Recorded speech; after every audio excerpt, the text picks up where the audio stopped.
Dönüp baxıram geriye, bir viranəni görürəm her bir daşın altında.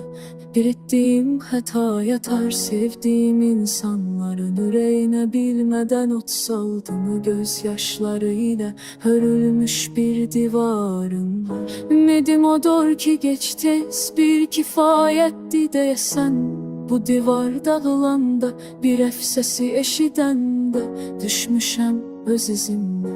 Bir ofçu bir qurban kimi bu dərdin dərmanı da daha dərin bir yara oldu. Ama sensizlik, bu sensizlik, bu dünyanın ortasında bir çöle döndürüp beni. Her nefes bir tikan, her an bir işkence. Daşımaqdan taqətim qurudub bitdi artıq. Ürəyimə şahid səndən başqa kim qalır? Bulal bu sağır sözsüzlük, sensizlik.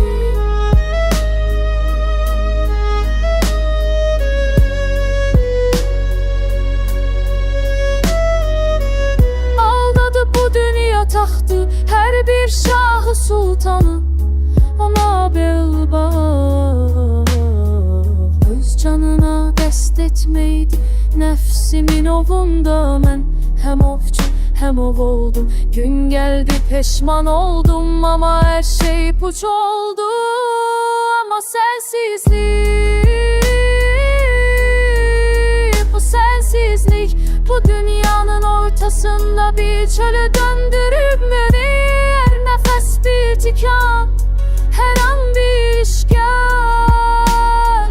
işkence. Taşımaqdan taqətim qurudu bitti artıq. Ürəyimə şahid səndən başqa kim qalır? Bulal bu sağır sessizlik.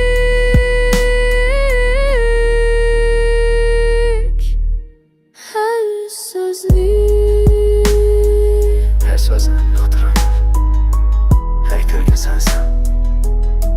Ruhumu sana durmuş, durumlarına torpağa sürtünen bir gölge. Bu aşıktan kaldım, bu eşikte her gece. Ve bu hasret, özünlükte yanmayacak. Sensiz değil, sabır. Bu çölde grup bir kol merhamayım. Vereyim mi şahit senden başka hiç kimse.